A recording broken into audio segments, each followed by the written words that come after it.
Hey there, everyone. Welcome to What Does the Bible Say About?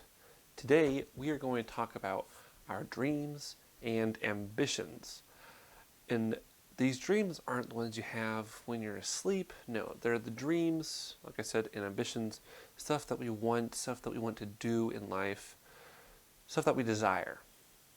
Now, I can't speak for all of you, but I know for myself that there have been times in my life or things in my life that I've wanted or wanted to do or stuff that I just desired. But we're going to look at what the Bible has to say about this topic. We're going to see what the Bible says. What do we do about our dreams and ambitions and desires and all that stuff? Now, the Bible never has a specific answer about what to do with your dreams, but what it mainly just the gist of it is it basically just says to follow God. And for a prime example, we're going to look at Psalms 37:5. And it says this: "Commit everything you do to the Lord. Trust Him, and He will help you." All right, commit everything you do to the Lord. So, everything you do, every time you breathe, every time you eat, every time you brush your teeth, every single thing you do is for God. I don't know about that. Not exactly that.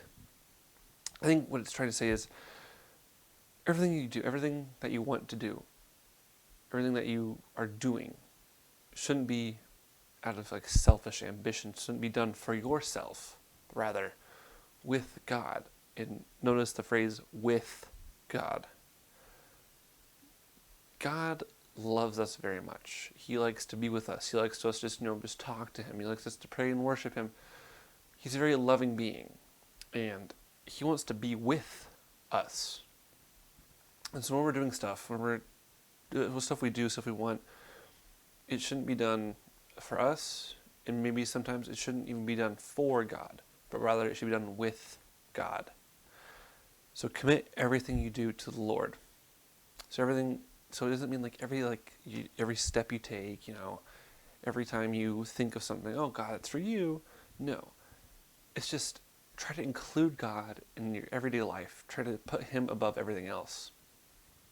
And then it says this: trust Him, and He will help you. Well, simple enough. You just trust God, and He's going to help you. Easy as that. You ask God to help you with your homework assignment? Sure, He'll help you and help you find all the answers. Not exactly, no. Trust Him, and He'll help you. I think what it's trying to say, I could be wrong, totally wrong, is that when we put our trust in God, when we put our faith into Him, He will find a way to help us. And He's not going to help us the way we're expecting Him to help us. Like my example earlier, God helped me with homework. He's not going to just give us the answers. No. He's not going to do that, no. What He is going to do is He will help you. He will help you, but by something else. Maybe He'll give you more time to study. For example, maybe you want help with homework, but you're too busy playing video games. Maybe He'll cut the power. I don't know. But He'll find a way to help you. He'll find a way to make you have time for homework. He'll find a way to give you time to study. Every time we ask help from God, He's not going to give you what you want. He's going to give you what you need. He's going to help you, just not in the way you expect. So we read, commit everything you do to the Lord. Trust Him, and He will help you. All right, so our dreams and ambitions, that's not really the end of it, because we have a story I want to go into to give you a better example of this sort of thing. And that is the story in 2 Kings about the Shunammite woman. If you've ever read 2 Kings or ever read the Bible, or I don't know, if you've ever heard this story, you know how it goes. There's this woman who is a very faithful woman. She's very faithful. And there's this prophet named Elisha. And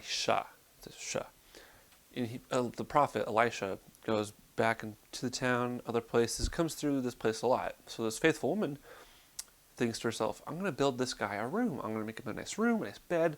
So when he comes through, he can stay here. So she's being super generous and kind. So she does this, and Prophet Elisha, very grateful. And he's so grateful that he wants to give her something in return. And he's trying to figure out what this is. He doesn't know. He asks his assistant, I'm not sure his assistant, starts with a G, can't remember off the top of my head, look it up in the Bible. He asks, what does she want?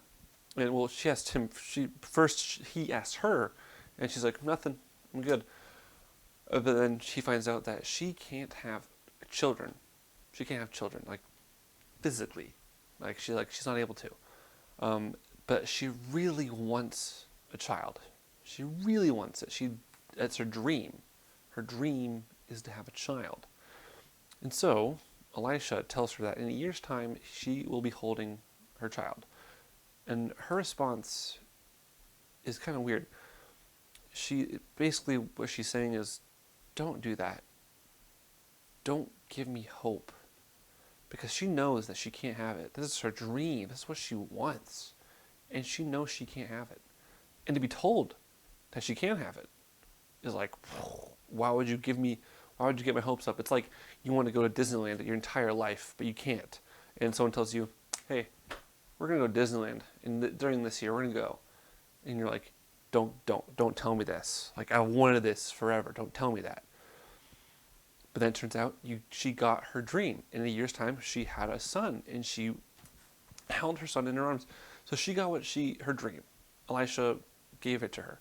Well, the Lord did through Elisha. So she had a son. But it's not over yet. When her son's older, her son dies in her arms.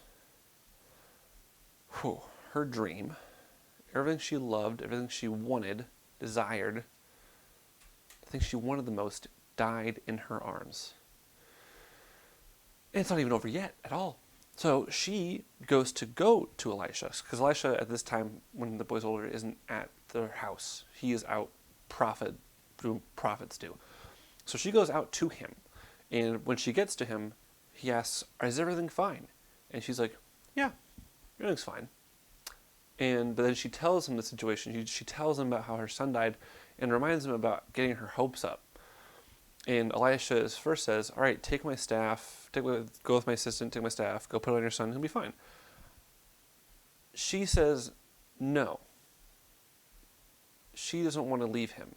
She doesn't want to leave Elisha. She wants Elisha to go with her. But more accurately, she wants God to go with her. She is remaining faithful to God in the situation. She does not want to leave the Lord's side. She is staying by him.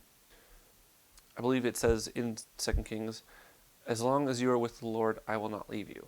That's what it says. She doesn't want to leave the Lord. She is remaining faithful. She's not even freaking out. She's not like scared that she'll never see her son again. She is fine. But she wants to remain with the Lord. So they go back to her home. They go back.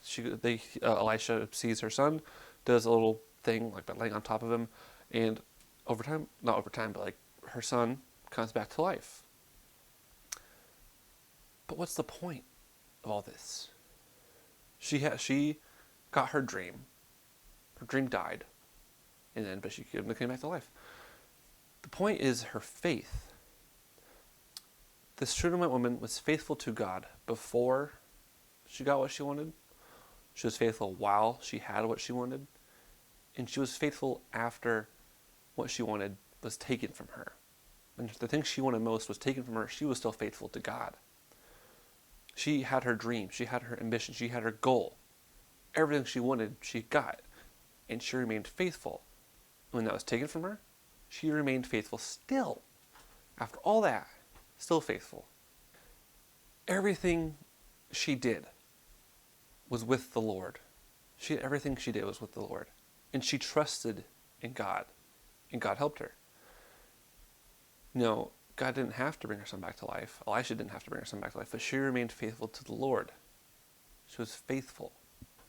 She put God before the things she wanted. She put God before her son. And her son was her dream. But she put God before her dream. Crazy, right? So this is a sort of example that we should do.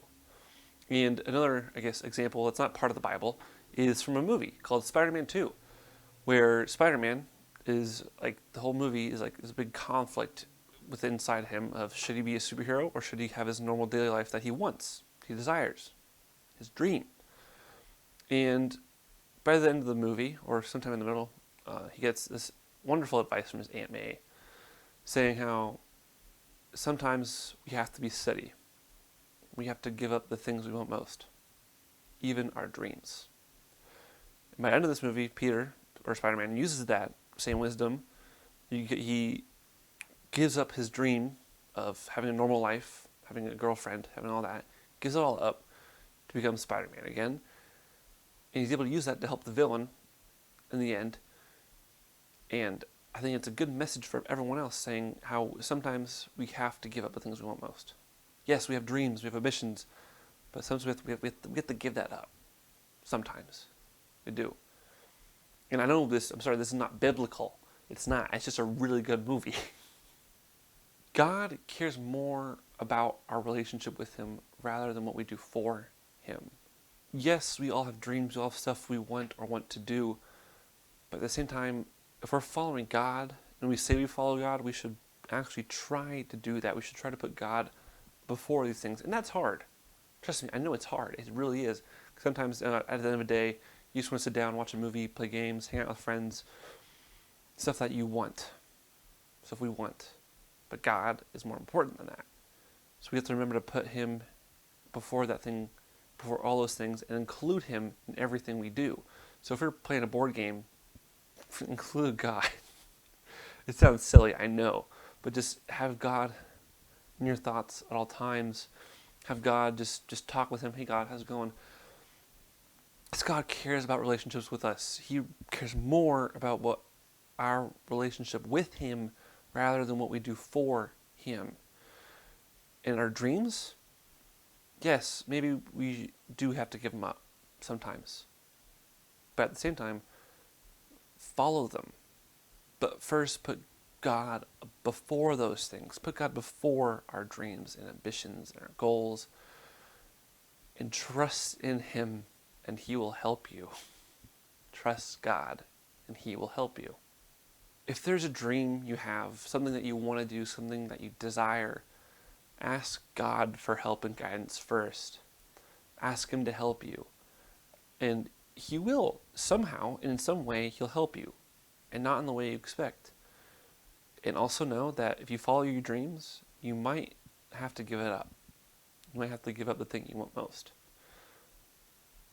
But that just shows that God is more important than all that.